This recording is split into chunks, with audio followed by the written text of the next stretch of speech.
Good afternoon, ladies and gentlemen. I'm your technical critic, and today marks the end of another season of Legend of Korra. Not only that, but this is my 101st video, and before I start this review, no, I'm not going to ask you to like, favorite, subscribe, as I usually do, or even comment, because I want to give a shout out to Tyler44. You said on my last Legend of Korra reaction video that you enjoy my work and you love to see me pop up in your sub box. Well, you, sir, not just made my day, but my entire week. I'm glad to have you as a subscriber, and I'm glad to see you on my comment list. Your proof, you and everyone else who comments on this channel, are proof that I have the best fan base in the world. And the only thing that I would ever trade it for would be PewDiePie's fan base. I'm kidding. Although it would be nice to be that famous. It would be nice to be that famous. However, you guys make me happy and keep me doing what I'm doing. You keep doing what you're doing, I'll keep doing what I'm doing. And speaking of this being my 101st video, for my 100th video, I did the ALS Ice Bucket Challenge. Now, hang on guys, don't run away. I've got a reason for mentioning this. And if you have not seen it, I'm going to put a link here somewhere. Just a short one. But I also hereby challenge the real Bucky and Juan Rodriguez. You have 24 hours to complete that as of right now. And if you don't do it, you owe ALS Research $100. If you do complete the challenge, that's $10. And a funny video. Alright. So, now that all of the pleasantries are done, let's get down to brass tacks. Before I do my review, I'd like to ask you to like, to favorite, to subscribe, but most importantly to leave that comment, because this is not just a review, this is a discussion, it's an interactive video. You leave a comment, I read it aloud, and then we go from there. This is your very last chance, the absolute last chance to get into next week's discussion, because after next week there will be no more Korra. What are we gonna do? Well, that's up to you guys, because quite honestly, I can't think of another show to watch. I've tried and I've tried and I've tried. I thought of reviewing The Crazy Ones, which was Robin Williams' sitcom, and it would honor him because he lately committed suicide. Even in death, he has given us so much more. But you know what? There's only so much that you can do for the dead without joining them. And quite frankly, I don't want to review a show that no one is watching. Or at the very least, very few people are currently watching. It's tough. It really is. So, leave me a comment. Tell me what's current and what you think I should watch and review, and I will see, because other than that, it's just going to be movie reviews, and none of you guys watch my movie reviews. I can tell you that for a fact. A fact. But, let's begin. Alright. So, here's the thing with the Legend of Korra season finales. It was okay, but here's the thing. And this goes all the way back to Airbender. These guys have never been able to truly write a season finale. Their best season finale was season 2 of Airbender. But other than that, it's always so standard and cut and dry. And one, you asked me why, and you mentioned this in the last video, that the villain that I was supposed to see, or that we were all supposed to see be revealed, was supposed to pop up in the season finale. Well, I watched it. I didn't see any villain outside of the ordinary other than Vatu and that weird captain who was helping Tanrak after he fell off the mountain. That's pretty much it. So unless that captain is going to be the turncoat and he's the real leader of the Red Lotus, no, I didn't see it. Here's the thing with the Legend of Korra Spirit Channel. Legend of Korra Spirit Channel, you're awesome. I like your old stuff. I like your new stuff. But they get half of the things that they say wrong. I mean, I watched their character profile for for season 3. I watched half of it and then I stopped because I'm like, nah, let's not ruin it. They said that the Dai were kidnapping airbenders as part, or had been breeding airbenders as part of an airbender breeding program so that they could control the next avatar. That sounded amazing! I was like, oh my god! That's actually what stopped me watching the video. I'm like, oh, that is amazing. Okay, click, turn off. I gotta stop watching this. I'm gonna ruin it for myself. Cause that would have been an amazing revelation. That not only was there still members of the Air Nation left over, and maybe one of them managed to escape to a public city by some weird accident and meet up with Tenzin, but it just so happens that they've been bred by the Dai so that they can control who the next avatar is. What a revelation! But no, that didn't happen. That absolutely did not happen. So, I mean, if that had happened, it would have been, as I said, just completely out of the ballpark. But it didn't, and I'm sorry, I didn't see any big reveal. Quite honestly, and this is why spoilers is such an important thing. Like I always say, this is a review. If you haven't seen the episode, what the heck are you doing here? Go watch the episode, come back, and then leave a comment, and we can have some fun, right? There's a reason why I include spoilers. It's because we have to be able to talk about the episode. And here's the thing. If they had not said they had a 4th season already prepared, this season finale would have gone from good to even better. Because think about what we've just come off of. The Earth Kingdom Queen has just been murdered. Tenzin looks like he's been beaten to death, right? So, this season finale, we either have to find out A, is Tenzin alive or dead? And B, what happens when they finally do capture Korra? So, we find out, okay, Tenzin is alive. Great. The 12th episode really did feel kind of slow, building up, but that was a build up to that point. Build up. Okay, here's the revelation in the fight. Okay, that's fine. That's pretty standard, right? So, Tenzin is alive. You can't kill him off. Bolin manages to lava bend. Wonderful. And then they have a standard fight. It's like in order to kidnap the Avatar. And the big revelation is he can fly. Zahir can now fly. That is the Deus Ex Machina for him. But you know what?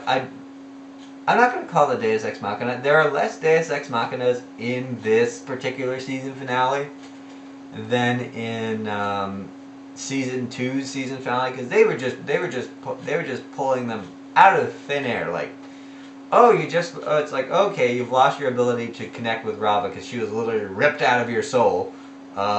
Here's a tree that allows you to do exactly. Are you fucking kidding me? Sorry about that, guys.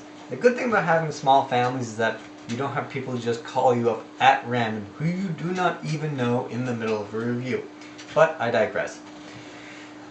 I'm not going to refer to Zahir's ability to fly as being particularly Deus Ex Machina because we've established throughout the entire season that he has clearly what is, if not a passion about Guru Lahim, an obsession about Guru Lahim. So the fact that he was able to unlock the ability to fly is shocking, but it's not a Deus Ex Machina. It's something that would fall in line with his character. So I'm fine with that. And if you look back to Legend of One, we see airbenders who are flying. So it does fall into the realm of airbending. It's not that a divinity just suddenly picked him up and decided, okay, he can fly now. I mean, although I do not buy his not tethered to the earth because he no longer has earthly desire. I mean, good for you if the death of your girlfriend, if you can use the death of your girlfriend to suddenly take flight. I mean, good job on turning a negative into a positive, but I've seen it done before, and he still wants to kill. He still wants to kill the Avatar. He still wants to cause chaos throughout the entire world. Those are earthly desires, I'm pretty sure. I mean, I think not having earthly desire means just wanting to be one with everything around you. You know, like the Buddha. But, oh well, whatever. I'm not going to say that these episodes are bad, because they're not bad. It's just that a lot of what we see is stuff that we've seen in previous episodes, and also whatever we see is spoiled because we know there's going to be a season 4, and if they're not good, and if they have a season 4, then they can't get rid of Korra. It relieves the pressure from the season, right? If they think about it this way, if they had announced a season 4 of Avatar: The Last Airbender, then the entire fight between Fire Lord Ozai and Avatar Aang becomes completely retconned, because you know that Aang has to survive for there to be a 4th season of Avatar Airbender, which means he defeats Ozai in some way, shape, or form. The reason that ending was so particularly gripping was because, okay, we don't know if Aang will be able to defeat Fire Lord Ozai. We don't know if he bites it at the end of this, and that's what makes it good. Although I have to say, like I said, they stole quite a few elements from previous seasons. I mean, I don't know if they're running out of ideas, but come on, guys. The battle between Zahir and Korra takes place in the exact same style of setting. I'm not going to say it's the exact same place, because I don't know if that's true. But it takes place in the exact same style of setting that Aang and Ozai battled it out for the fate of the universe. Even the crystal cave that they take her to in episode 11 and episode 12 harkens back to the season finale of season 2 of Airbender. I mean, come on. Come on. You couldn't take us to a new location? You couldn't give us a brand new setting? And also, most of this is because of the spoiler. When you have... It's nice to have a line where Korra is chained up and they go, okay, bring us the poison. Oh my god, they're going to kill Korra, right? I can see where they're trying to go with that. The problem is this. When you say bring on the poison, I have a lot of little issues with the episode. Overall, I would say it was okay. It wasn't spectacular, but it was good for what it was. When you because they poison her with mercury, right? And like it's Jinora, really, who revealed at the very end of the episode, oh, it's a metallic poison. Well, let's see. It's a liquid metal and it's poisonous. Let me think. There's only one element on my periodic table that does that. It's called mercury. Just say mercury. It doesn't take away anything from your episode, and it lets the audience know what's going on, because quite frankly, I don't know if this is the same for you. I couldn't tell that it was a metal, right? It was only until Jinora said, "Oh, by the way, the poison's metallic. You can bend it out of her. Go for it. Go for it." That's fine, right? Jinora really was this is the second time that she has completely saved Korra, and I'm really starting to think they need to call this the Legend of Jinora, because let's face it, she's the one who basically starts to save the Airbenders in this particular episode. She's the one who figures out where Korra is using her spirit bending. She's the one who figures out how to defeat Zahir.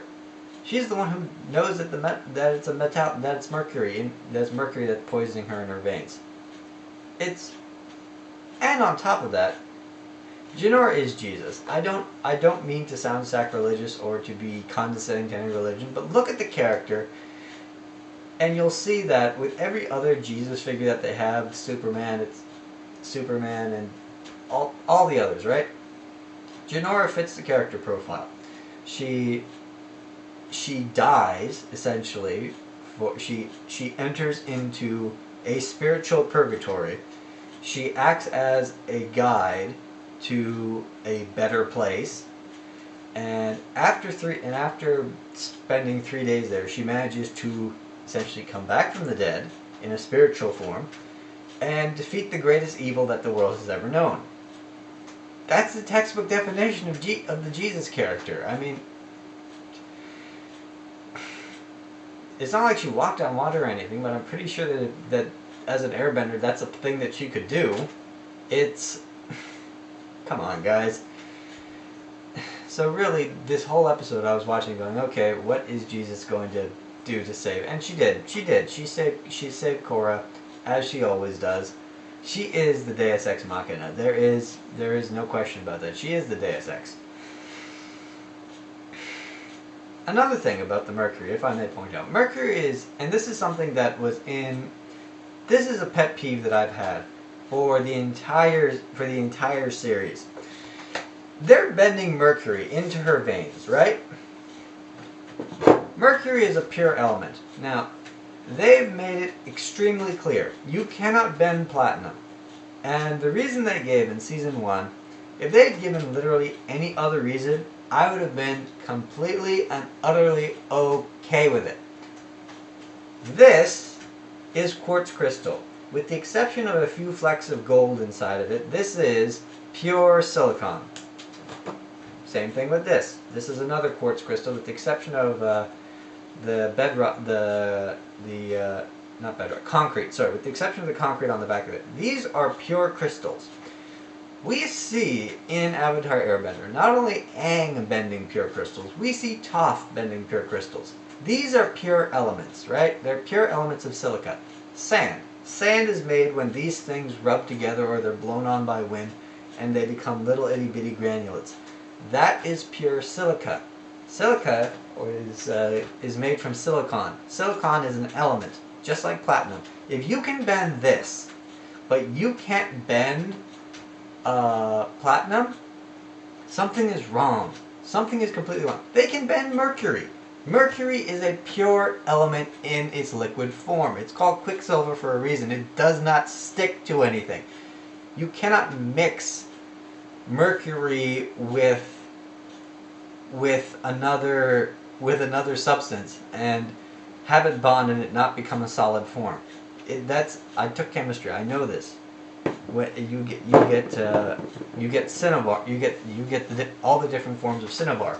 So if they're bending mercury into Korra, they're bending a pure element. So then why can't they bend platinum? They're breaking up their own, I don't want to say mythology, their own, what's the word? Not bullshit. They're breaking up their own reasoning. This is something that they've been doing throughout the entire series, and I don't like it. They establish something previously, and then they go and they break it by doing something else. They break up their own continuity.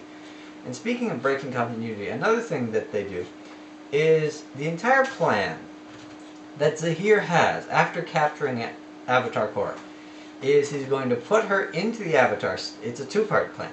One, he's going to poison her so she goes into the Avatar state. Part 2, he's then going to kill her in the Avatar state so that he can end the cycle of Avatars, and in that way Vatu and Rava, they're released and they go back to doing their battle. The world is thrown back into chaos and anarchy can rule the day. Fine, whatever. But there's a problem with that. And this is something that Avatar Roku explained to Avatar Aang way back in early season 2. When Aang enters the Avatar state, he's not connecting with Rava. The Avatar is connected with Rava through their ability to bend all four elements. The Avatar is already connected with Rava. Entering the Avatar state is when, through Rava, the Avatar is able to connect with all of their previous lifetimes, and together they combine their bending experience in an exponential form, which allows the Avatar to become infinitely more powerful. Korra is the 1002nd Avatar, which means that if she had access all the way back to 1, it would literally be, anyone facing would be facing 1002 avatars. That's a lot of bending power, if you think about it. So, and we see her in her Avatar state. This girl picks up mountains and throws it. The problem is that we've established with Season 2 and Season 3, Korra has no access to her previous Avatar states. So, or to her previous Avatar lifetime. So she, technically speaking, she can't go into the Avatar state. There is nowhere for her to go back to. There's no one for her to call upon to help her to defeat whoever she is. In the Avatar state, she would just be who she is. She'd be relying on herself. I mean, I don't know if this was something that occurred to everyone else, but it certainly occurred to me, and it certainly broke me out of all the action sequences that were going on. As I said, this was not a bad episode. It's just that there were a few things wrong with their continuity, and it's iffy at best. The action, I would say, however, is extremely intense. We see Team Avatar gets blood on its hands, and they do it on screen in no small terms. I mean, we see Su-Yin and Lin destroy Pai Li by basically wrapping her head in metal, and then she explodes. Like, basically, she basically blows up her own head. And while we don't see it on camera, we see the explosion inside the metal disc, so you can assume that happened. We see Mako finally use his electricity bending, his lightning bending, and he basically blasts Minghua. Yes, that's her name, Minghua. He basically blasts Minghua with lightning through her variation on the octopus, and you hear her death scream. It is wow. It is just wow, and that's how you know. Okay, she's dead, and you can see Mako's like, okay, I just killed someone, but you know what? I have to keep going. He compartmentalized it, and he kept going to go help his brother. We see the lava bender. I don't know his name. He basically goes, I'm not going back to prison. He brings down the entire mountain on himself. He just basically commits suicide by jumping into lava, or letting lava come down and melt him. So 3 out of the 4 villains are killed in this season finale. It is intense. It is very, very intense. The battle between Zahir and Korra is wow. Just like I said, she throws mountains. She is flying after this guy using her firemen. It's basically the battle between Fire Lord Ozai and Aang. Just flip the roles. Where Aang was running and flying all around, Zahir was running and flying all around. Where Ozai was basically going and blasting him with fire, well, Korra's basically throwing boulders, whipping water, blasting with fire. She is just doing it all, and she is going hard. If not for the poison in her system, she would have completely massacred this guy. But as the poison gets her, she starts to die. He tries to finish her off the exact same way he finished off the Earth Queen. And then Jinora basically goes, okay, let's help the Avatar. They proceed to use their airbending to basically suck Zahir down from the sky. They void bend. They void bend the same way he was. So they suck Zahir down from the sky. They grab him, and then they metal bend the poison out of Korra, and that's our resolution. Korra, at one point in episode 12, Zahir basically goes, say hello to the Earth Queen for me, and he kicks Korra's dad, Tonrock, off the mountain. He gets saved, but Korra doesn't know this. So when she gets saved and she opens her eyes, she basically goes, I thought I lost you, and they have a nice little moment together. The problem with that is that, okay, here's the thing. Season 2, I hate to talk about Season 2, but Season 2 basically established that Korra likes her dad, but we don't see the two of them interact all that much. So, and also this entire episode, in terms of universal time, it takes place in under 2 hours. Like maybe I'd say like at most 6 hours. It takes like half a day maybe. Like to resolve everything that's going on between, okay, save the airbenders, rescue Korra, get the poison out.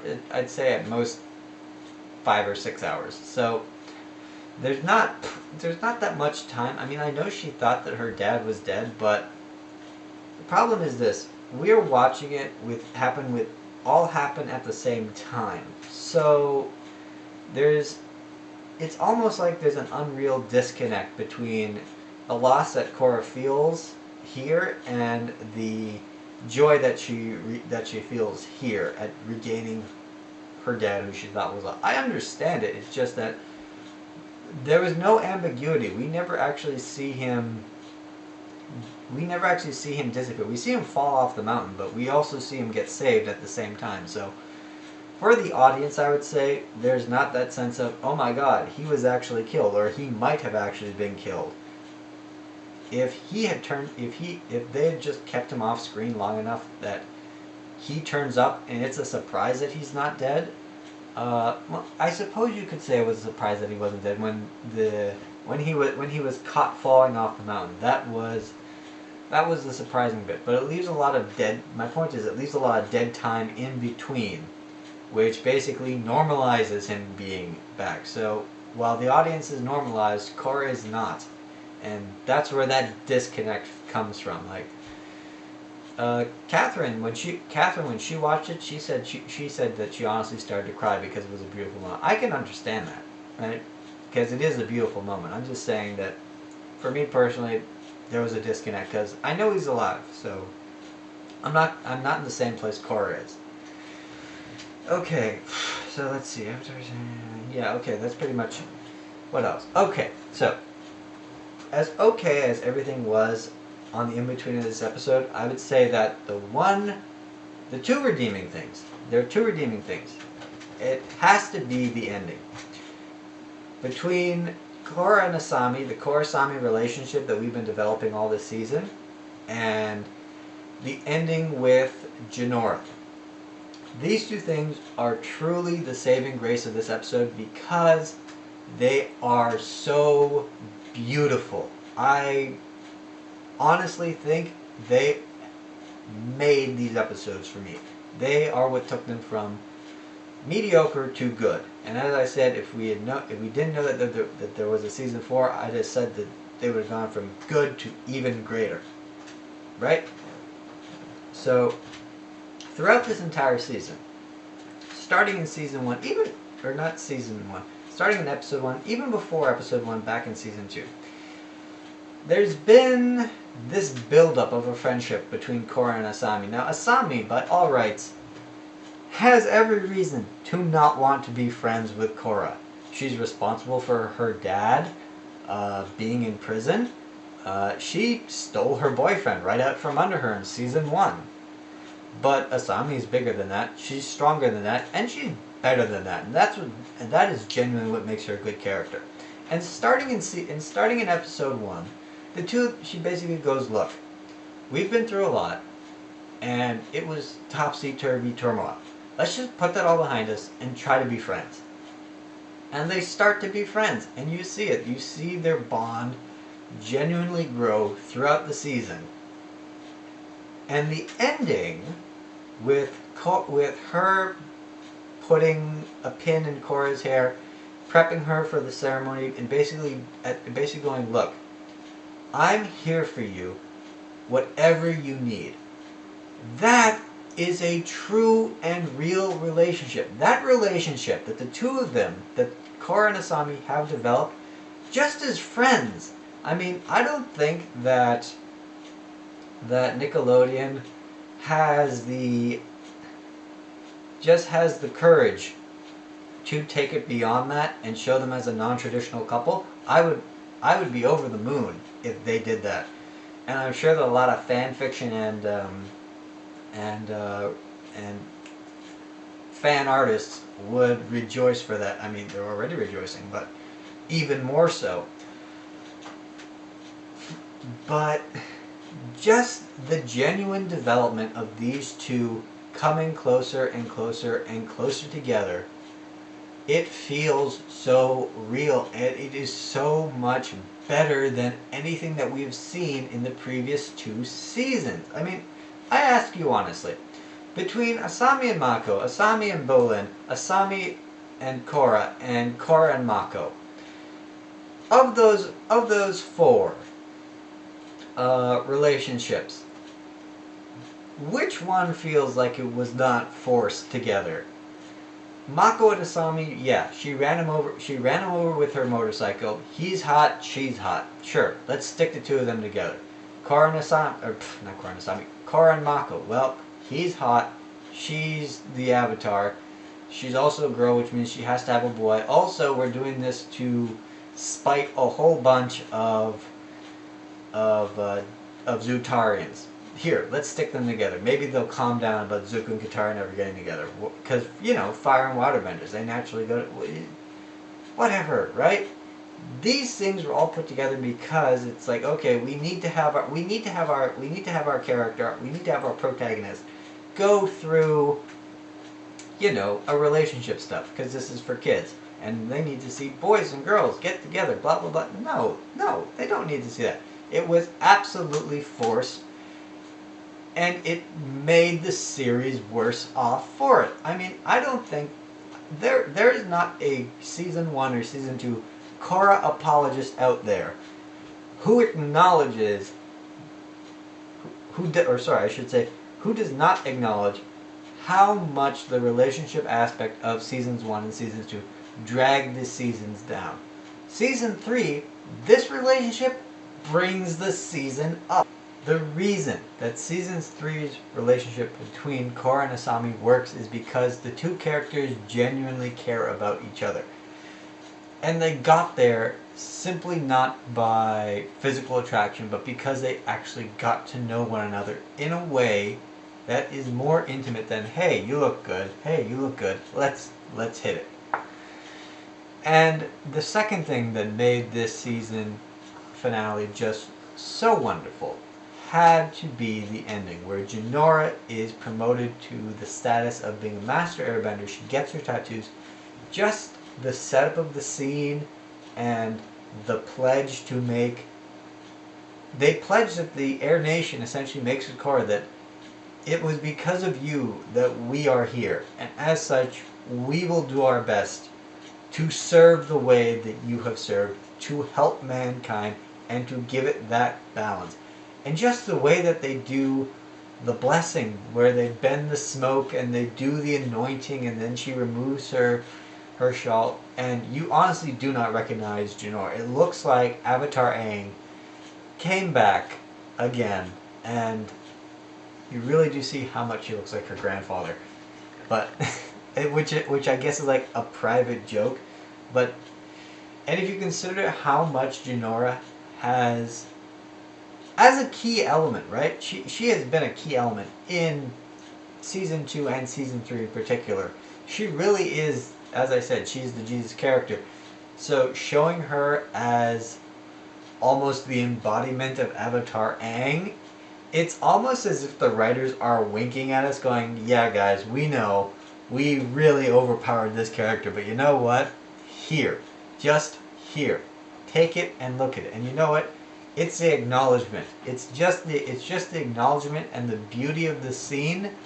All that coming together makes the ending so worth it. Just absolutely gorgeous. And that's what makes the season finale worth watching. So that's been my review. I don't think I forgot anything. If I did, I'll make sure to put it in the season review next week. But that's been the review. Let's get on with the discussion. Here we are in the discussion portion of our review. As always, if you made it here, you're a boss, because I know it's hard to watch my videos sometimes. I talk a lot. But now I'm going to talk some more about your comments, what you thought of the episodes, questions you have, anything and everything, and I will try and discuss them. Alright, so the first one comes from Tyler44. This is the same one that I mentioned at the beginning of the video. Man, I really love watching your videos. It's a pleasure to see your vids in my sub box. Well, it's a pleasure to have you here. Suggest a TV show for me to watch for next week, because let's face it, we're out of Korra videos, and I've still got the Korra Season 2 Everything Wrong With list to release, and I've still got the Season 3 roundup that we're going to do next week for all of your comments on the season finale. But how much can we honestly squeeze out of that? There's not that much more we can squeeze out of this in terms of the discussion. I've been thinking of doing a weekly discussion thing where you guys just submit questions, and every single week I either on Twitter or Reddit or here on YouTube or whatever, and then I just go through them and we talk about them. That might be something that I would more than be happy to consider doing, but I need volume and I need lots of stuff before that can start to happen. So we'll talk about that. All right, the next one comes from Ryan Brannigan. You wouldn't be related to Zap Brannigan by any chance, would you? I'm kidding. I'm kidding. To be fair, he says, to be fair, the Earth Queen was a tyrant extorting her citizens to build topiaries and stupid palaces mostly, leaving her poor subjects dirt poor and living in shanty towns. Not only this, but Ba Sing Se and other Earth Kingdom places did not allow poor people many opportunities, just blocking them off in one part of the city and making them work backbreaking labor for minimum pay. Any sort of complaint against this landing them in prison with a lengthy sentence. Not saying what the looters are doing is right, but Ba Sing Se has never really been a nice place, and the Earth Queen kind of dug her own grave. I have to agree with you on the fact that yes, she probably did dig her own grave. But at the same time, it doesn't, just because your ruler is a horrible, horrible person, it doesn't mean that when your ruler is deposed, you get to go and rape and murder and loot. And I have to say this, what society doesn't have poor people? I mean, even the communist experiment of 1917 to 1989 in Russia, that failed spectacularly, because what happens when you redistribute wealth? You don't suddenly get a bunch of middle class people. All you get is a whole lot more poor people. And while she is a tyrant, I agree with you. She is a complete and utter ass. She made an ass of herself, because any good and just ruler sees to the needs of the poorest in the land. She clearly did not know this.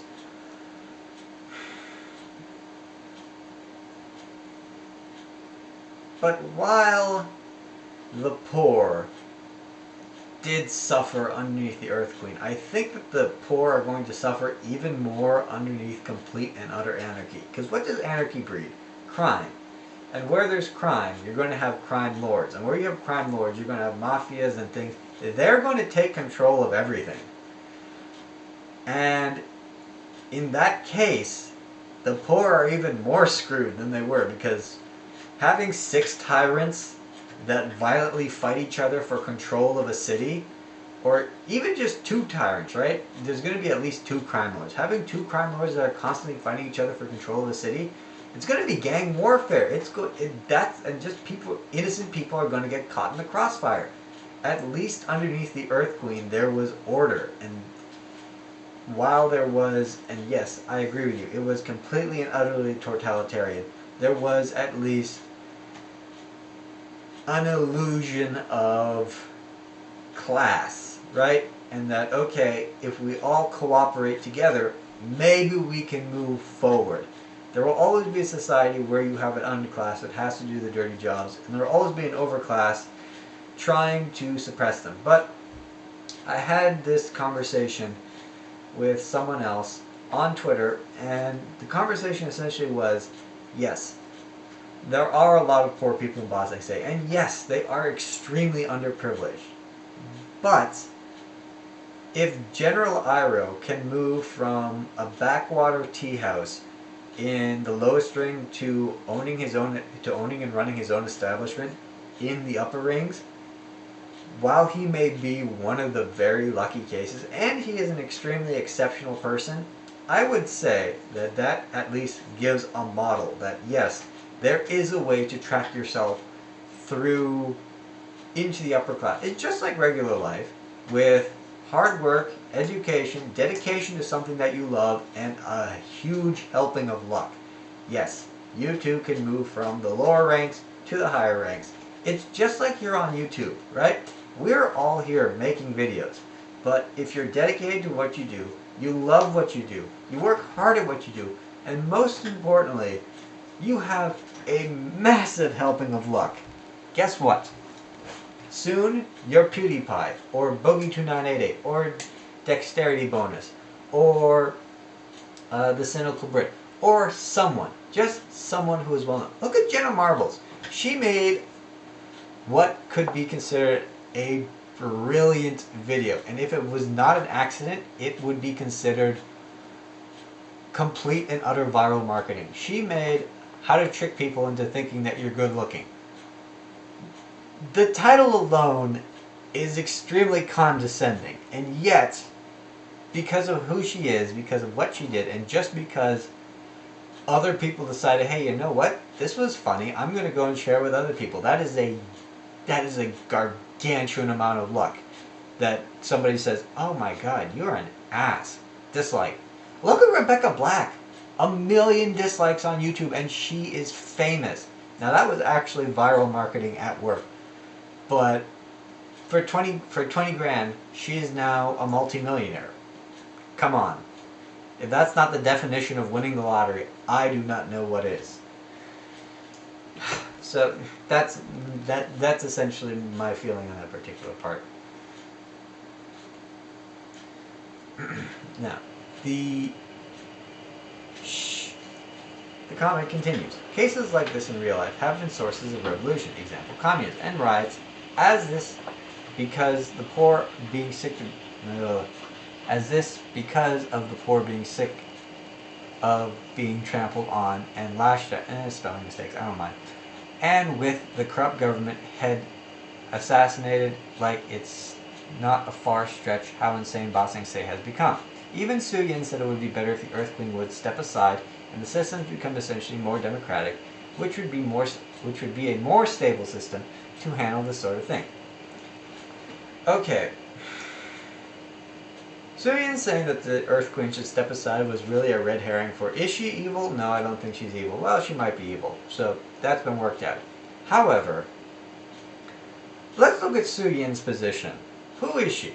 She is a woman of wealth who through finding pirate treasure and a brilliant architect, managed to build an entire metal city of metal benders, construct an entirely different culture, and then became the head of that culture. And now, but because she's in the Earth Kingdom, she has to pay tribute to the Earth Queen. She is essentially a world leader beholden to a bigger, badder world leader. Under what circumstances would she not chafe to be free of that? I mean, I don't think she was democratically elected. I think that it was just, okay, she's the one who created the city. As such, she's going to be the head of the Metal Clan. She is a queen in all but name. So, quite frankly, I think that Su Yin, and I think that Lin Beifong put it quite correctly, Su Yin might not know exactly what she's talking about when she says, you know what, the Earth Queen should just move on. The Earth Queen, yes, she is a horrible, horrible person, but you have to look at what she represents.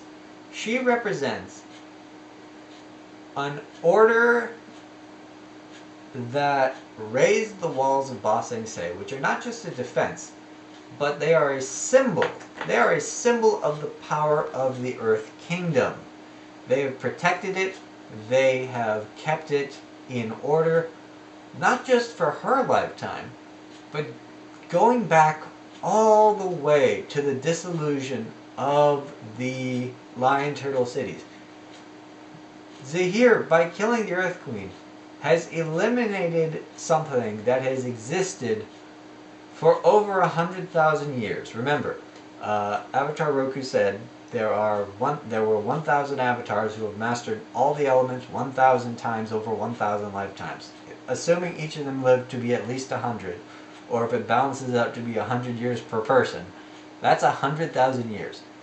Zahir, because he believes in anarchy, decided to snuff out something that has existed for over 100,000 years. Possibly longer, because remember, in those Lion Turtle cities, there was still some semblance of order.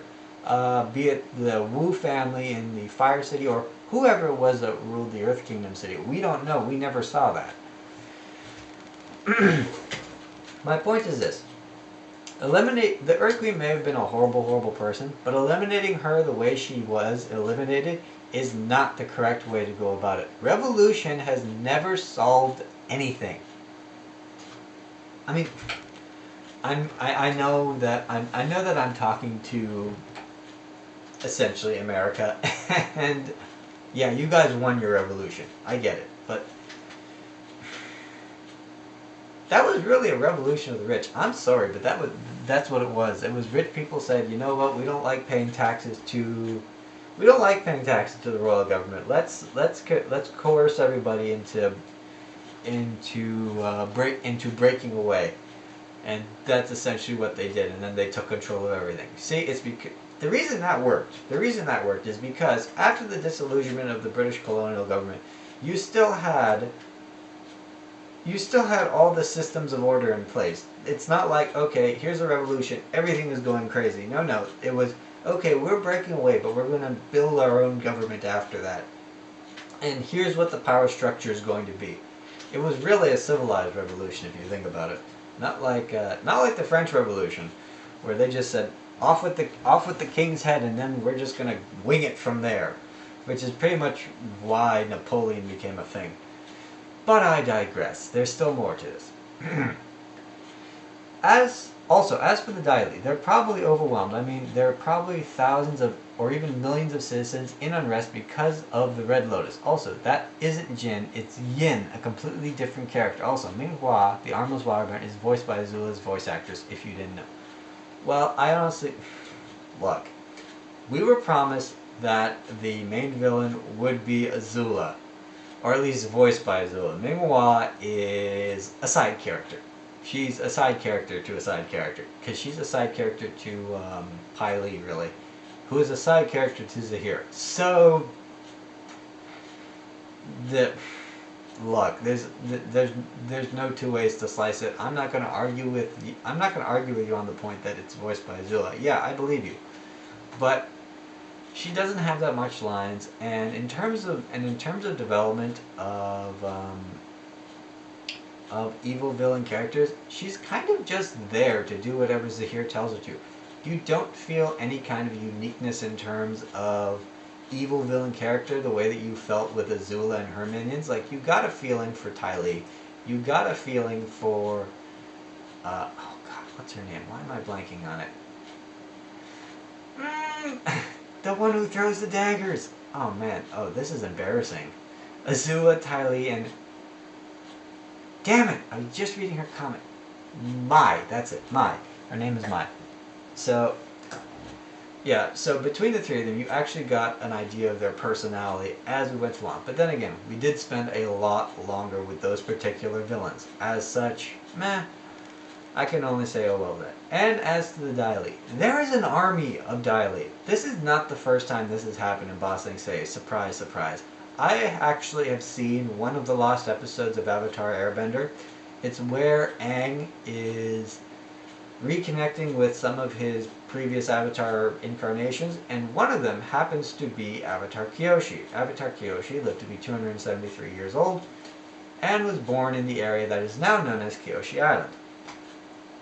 During her tenure as Avatar, there was a massive rebellion in Ba Sing Se, where basically a tyrannical king, very similar to the Earth Queen in fact, had basically been taking taxes and investing it in building palaces and commissioning works of art. You know, all the things that hundreds of years later people look at and go, oh, that's our cultural heritage. Well, the poor people decided they'd had enough.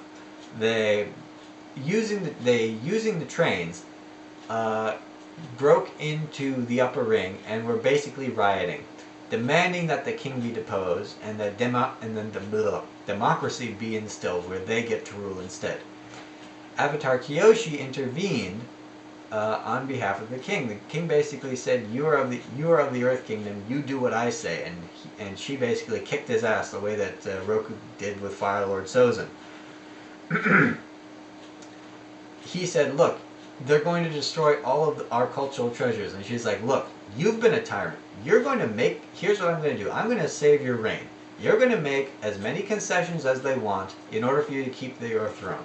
And then I'm going to do what I can to make sure that all the cultural treasures of Ba Sing Se are safeguarded." You know what she did? She created an order called the Dai Li. And they proceeded to then go and stop the rioting peasants from breaking everything. So you know what? This is what the Dai Li were trained for. This is their one job. Don't tell me they're overwhelmed. There's an army of them. An entire army. Are you telling me that an army of the best earthbenders in the entire world cannot stop the rioting in Ba Sing Se?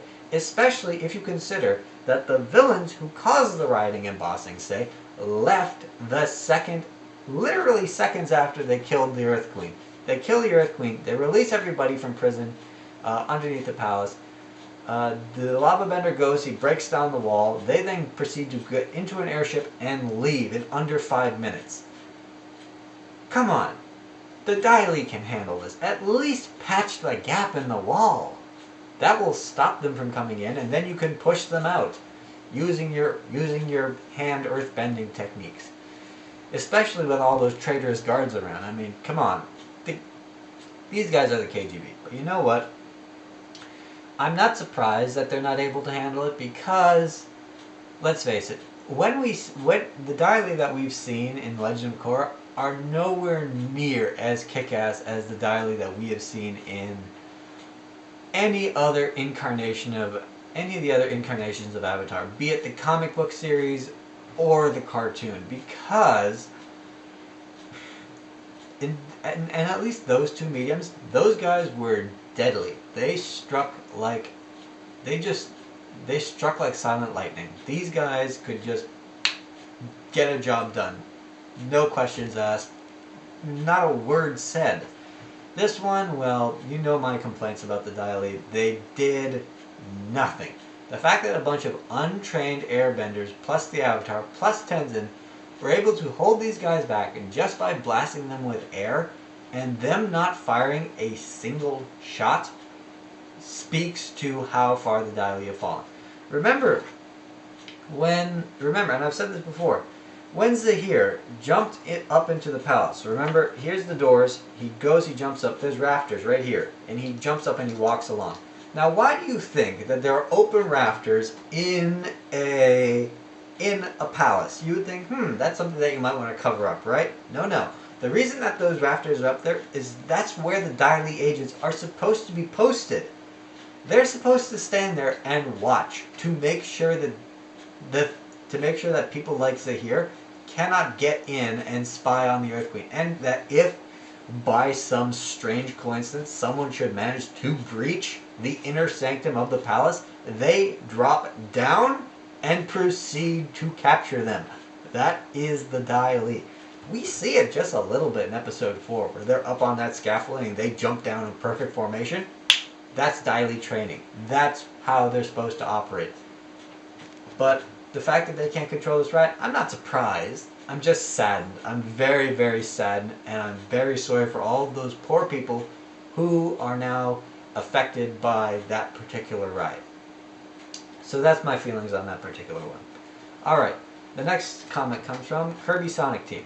He says, actually, the equality thing was true because Tarlok mentions in his backstory that Amon always wanted things to be equal, which is the writer's way of making sure we know that while Amon is a hypocrite, he does believe in what he preaches and wants what's best in his mind for the world. Just thought I'd point that out. Nice review though. Well, thank you for the nice review.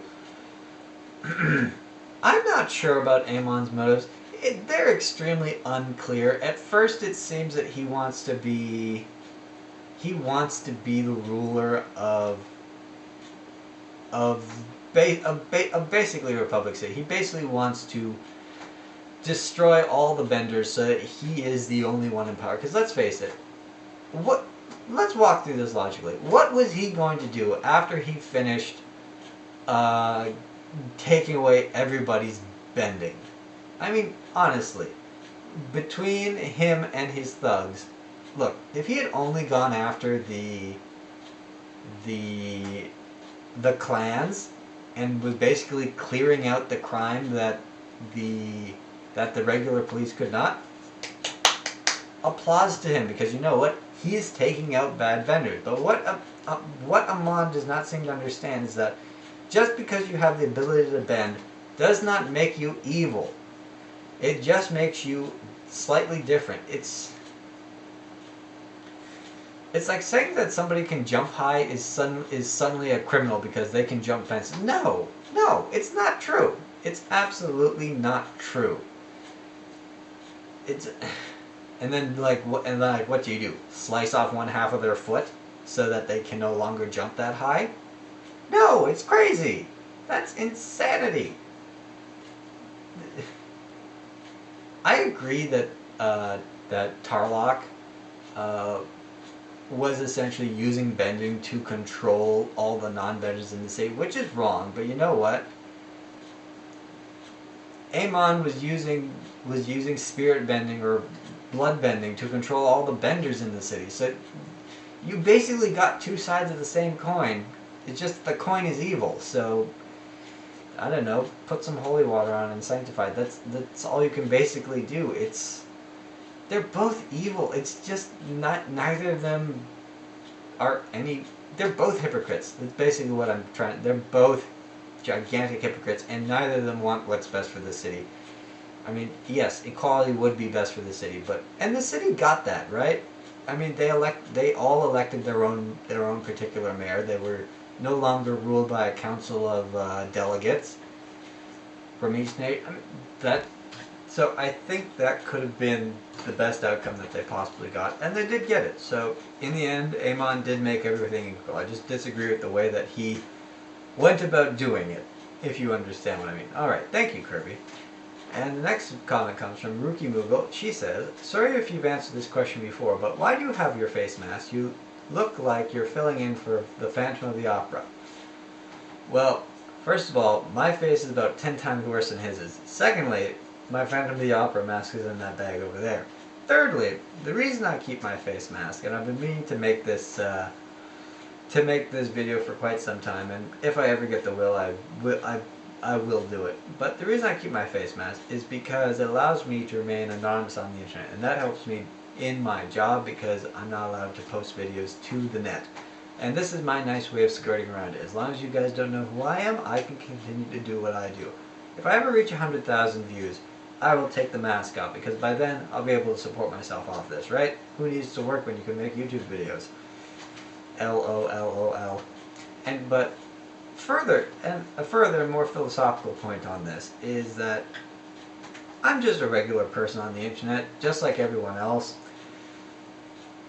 And let's face it, I'm not an internet celebrity, not by any stretch of the imagination, and I'm not a troll. Occasionally, I will troll people. Like, I don't go, and when I say I do, I don't mean like anything like horrible. Like, I'm not going to go up to a suicidal person and say, hey, you know what, you should kill yourself. No, that is a horrible thing to do. Not at all.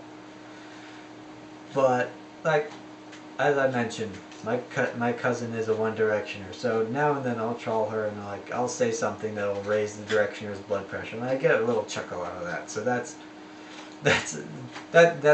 the extent of my trolling on the internet. But the majority of us, if we want to do something, we wouldn't jump in, because you know how vicious this place can absolutely be. So we do things anonymously. I basically represent what the average internet user looks like. So I just took it a step further and started making YouTube videos. So I keep my anonymity, but I say what I'd like to say in a calm, cool, intellectual fashion. Because that's what the majority of us are. We're calm, cool intellectuals. There's only a few people who are like 12-year-old trolls, but you know what? Whatever. They'll grow up, or they'll grow out of it. I hope. If you're not 14 and you're still trolling people, what the hell is wrong with you? Get a life. No, seriously, get a life. Because you're not doing anything productive or good or right. Here's the thing.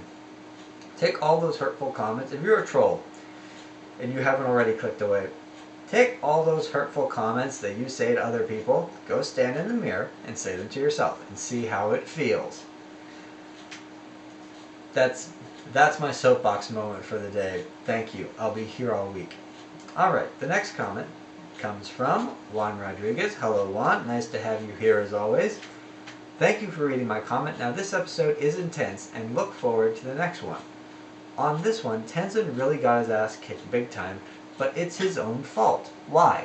Well, if Tenzin was smart, he would have made his move on attacking the Red Lotus if he went along with Zahir's game of hostage taking for a while.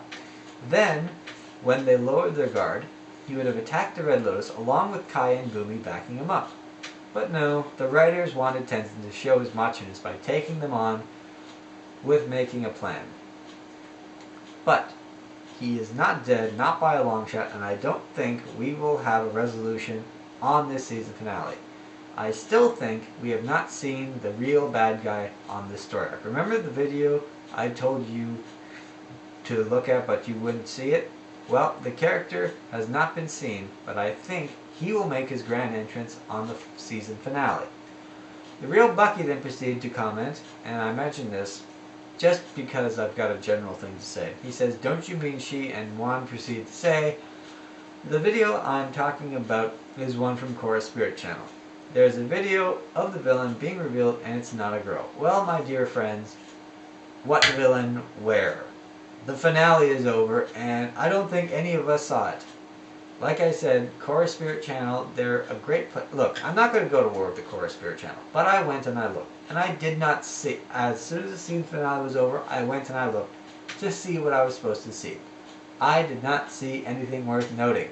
You send me the link to this video because I couldn't find it. All I could find was a bunch of character profiles that had a bunch of information that's essentially obsolete to me at this point in time. That's not a knock against Korra Spirit Channel. You guys do a great thing, but I'm sorry. I can't ruin myself on your videos. You give too many spoilers and some of the stuff you say is not true. I can't endorse that. I honestly can't. So what villain were you guys talking about?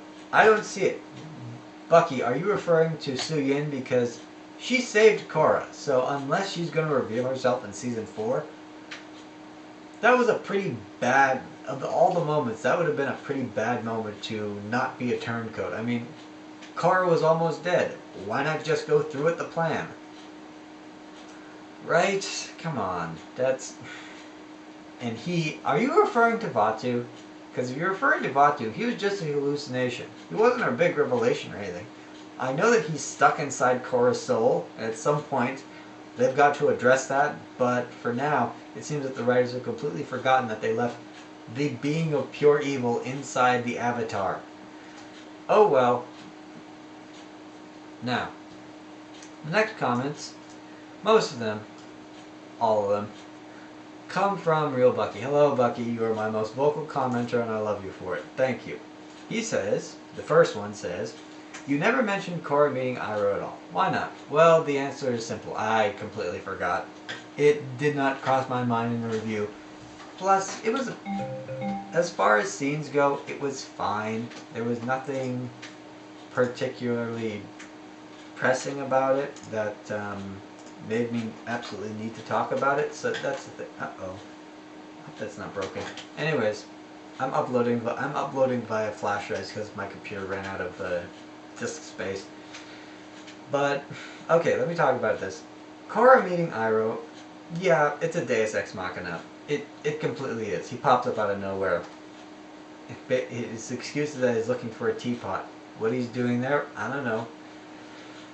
But here's the thing. Korra said that she needs to speak to Aang, right? Now Aang is a spirit. We know that Aang is a spirit because he's appeared to Korra several times in the past.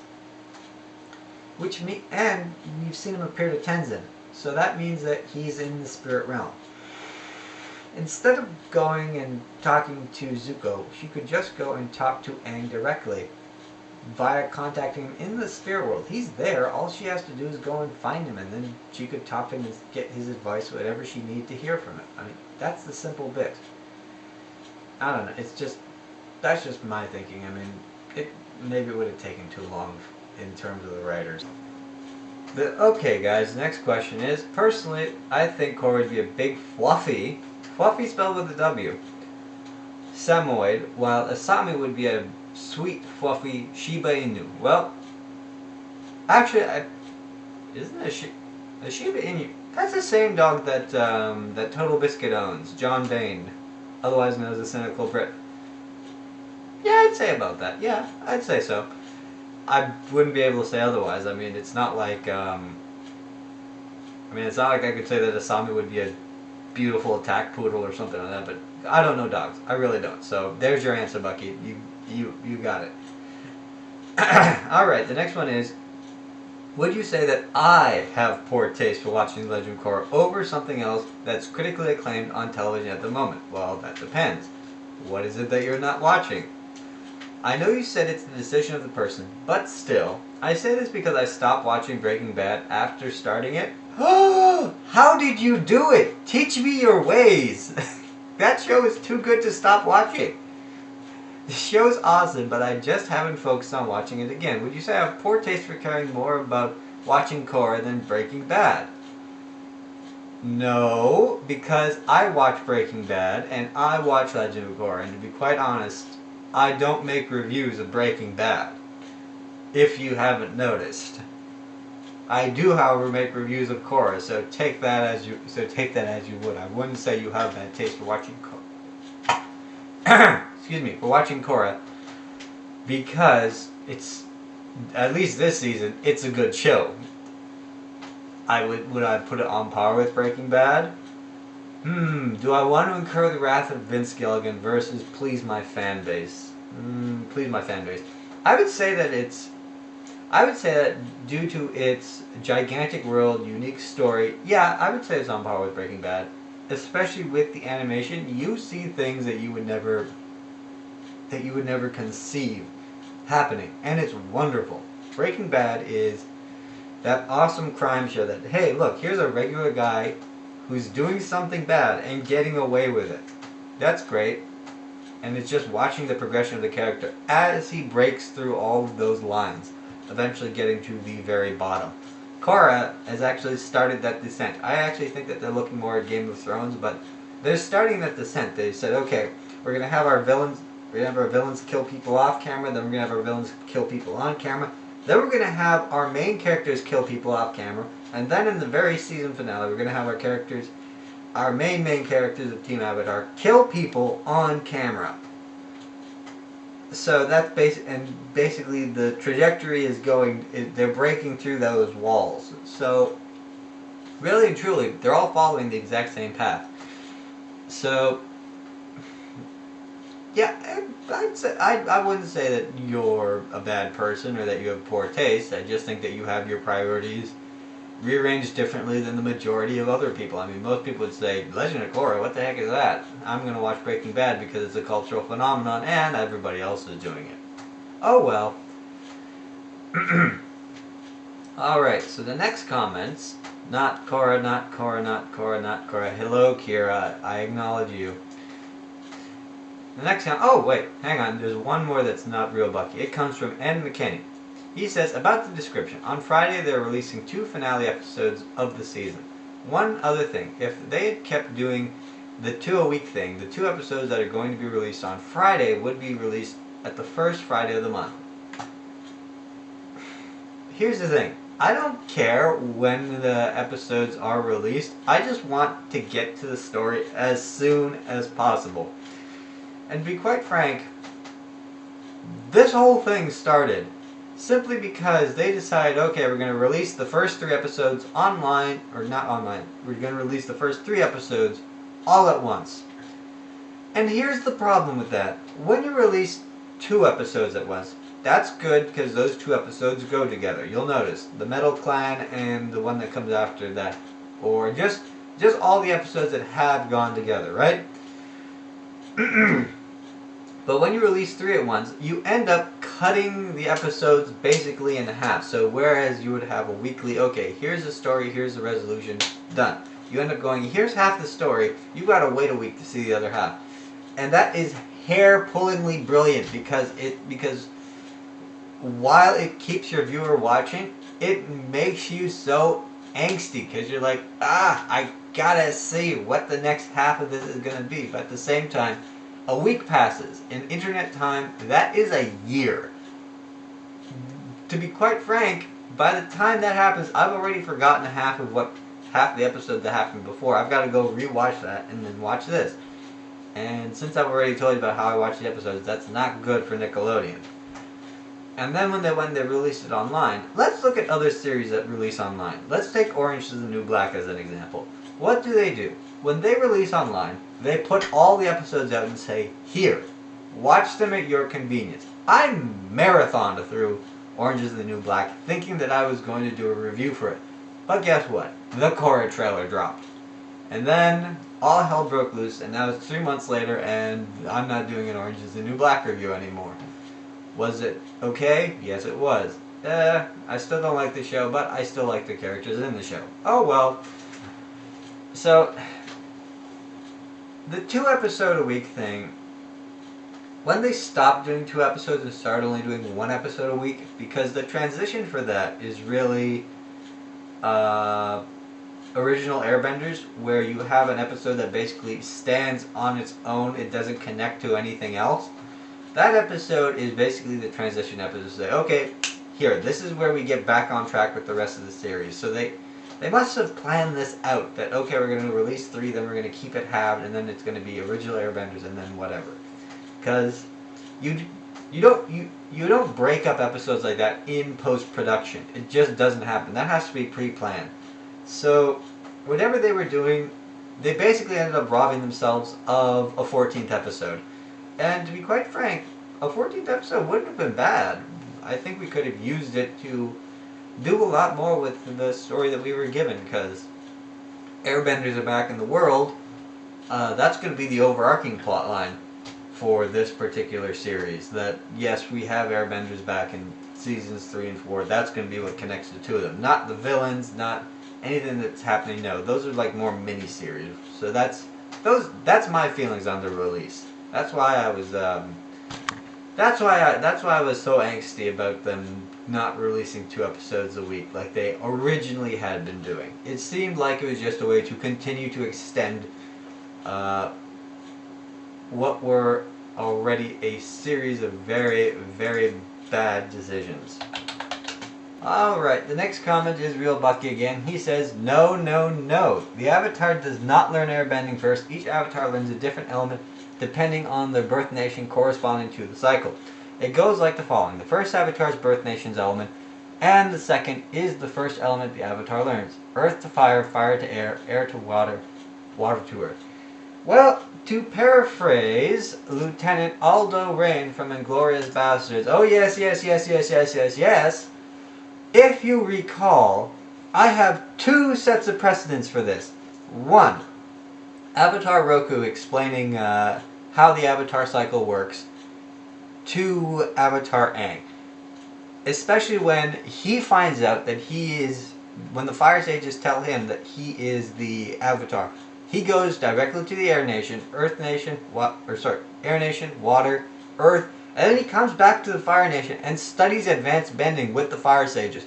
He does not immediately go with the Fire Sages and train with them. No, he goes and he does the Avatar cycle the way he's supposed to.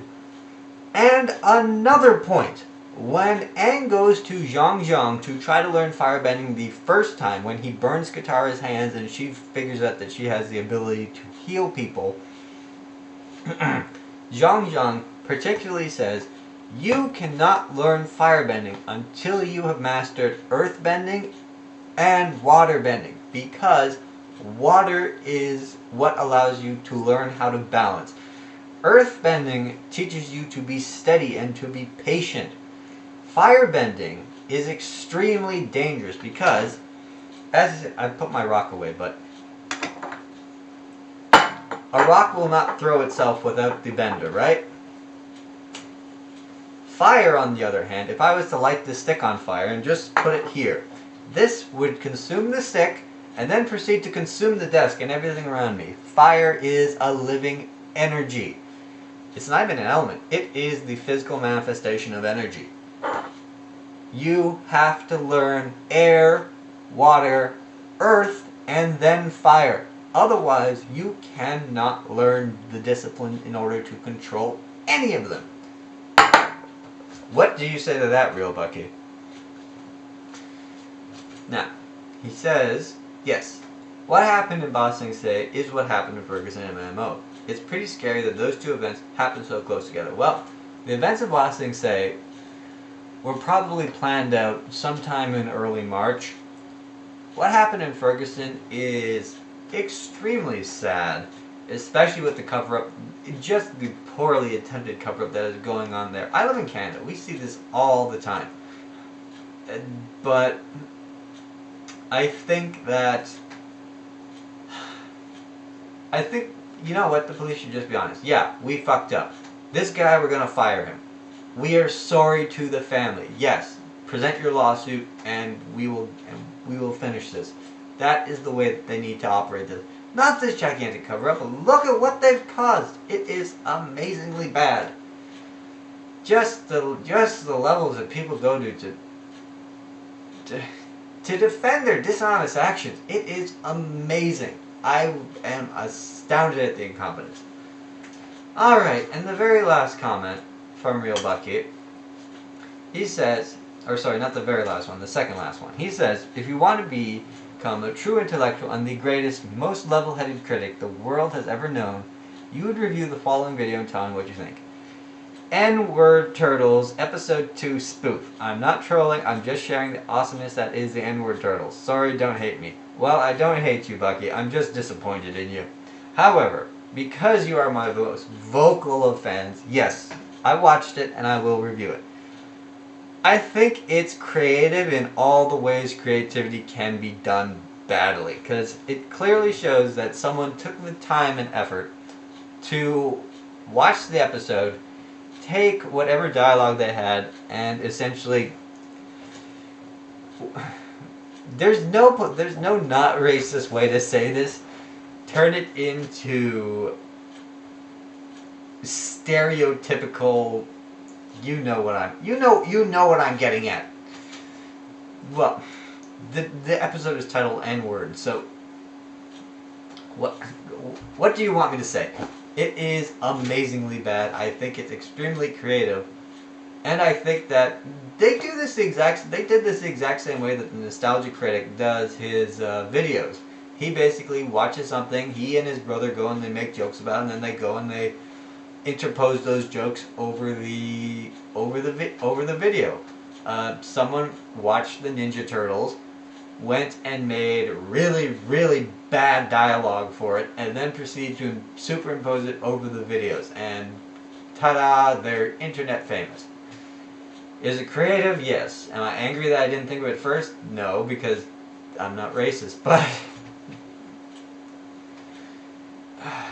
I think it's the wrong kind of creativity, and quite frankly, we don't need it. If people want to watch that, fine, but it's not for me. That's my review. Alright, and our very final one comes from Kieran _writes on Twitter. She's also known as Kieran/Catherine. She is an avid Avatar fan, a champion for transgender equality in video games, and just an all-around great writer. And she went and she wrote a 1,300-word review of the season finale. And after reading it, I said, I gotta change my review around a little bit, and I did. That is the power of an internet critic, to influence the opinions and the actions of other people, including other critics. And she raised one particular issue. She said, well, two things. She noted how she really wants to see the relationship between Asami and Korra continue to grow as it did. And I have to say, look, as soon as Asami said, you said that if the hairpin that she pinned her hair with was her mother's, you'd be done. You'd be like, oh my god! And I know exactly how you feel. As soon as Asami said, I'm here for you, whatever you need, both halves of my brain took off into the air and did like a loop-de-loop around the earth. Because it's like, so happy, she loves her in the way that is genuinely, it's genuine, it's just so genuine. You're like, oh my god, she actually loves her. Maybe it will be reciprocated. Maybe the show will have the courage to go that far. I mean, come on. We've already seen people die on screen. Show us, you're telling us you can't show us a non-traditional relationship? Come on, guys. You're better than that. I know you're better than that. Plus, We, the fan fiction writers, will do it for you. We've probably already done it for you. We've probably done it better. Are you saying that you can't do it better than us? Come on. You're holding yourselves back. And the next point she brings up is that at the Airbender anointment ceremony, where Jinora is getting her tattoos, Katara is curiously not there. And this is very interesting because this is not the stick I was holding. Because this is her great-granddaughter. You would think, or sorry, her granddaughter. This is the one moment that you would think she would want to be there with her family to see such a great and momentous step occur. Why isn't she there? Well, I can tell you why she's not there. It's because Zuko happens to be there. He's there at the very end. He bows to Avatar Korra, and then he's there at the anointment ceremony. The writers would never, and I mean absolutely never, put Katara and Zuko in the same room together alone after the events of Avatar Airbender, because it means that the two of them would have to have a conversation with each other. You can't just take 2 of the 5 people who saved the world and single-handedly stopped a war, put them together in the exact same room and not have them talk to each other. It's almost as bad as Zuko not talking to Yin when she showed up at the Palm Springs Resort. At least there was an excuse. He was busy with Avatar business. Now, here are 2 extremely old friends and possibly lovers coming back together after 70 years. You're telling me that they're not going to speak to one another? I honestly do not think that they want to put the 2 of them together, because they're afraid that if they go and they just have them speak to each other and walk away, Zutarians like myself will completely thumb our noses at them. And to be quite frank, that would be one of the greatest insults that we could possibly ever see. And it is one of the greatest insults that we could possibly ever see. Katara not being there is insulting, simply because Zuko is there, and they do not want to put them together in the same room. I am offended, and so should anybody else who loved the Avatar series, and Legend of Korra series for that matter. Come on, guys, get your act together. You could put the 2 of them together, especially after all these years. Come on, give us what we've been crying out for. You know, the original draft of Avatar actually had Zuko and Katara being the love interest for each other, because fire and water, they're opposites. They decided not to go that route, went the route that they did with Aang and Katara, and that was the end of that. So now they basically got themselves into, I wouldn't say a corner, but a predicament, and that's why Katara was not there, because they had to put Zuko there. Oh well, whatever, you know, it's not like it mattered. It was only one of the most important days of her granddaughter's life. I'm sure she'll get over it. But that has been my season finale review. I thank all of you for your wonderful comments, for all of your views, for all of your support over this season. As always, like, favorite, subscribe, leave that comment, because next week is going to be our very last discussion. I will sum up the season. You guys can leave your comments and I will discuss them there. And as always, I will see you in the review.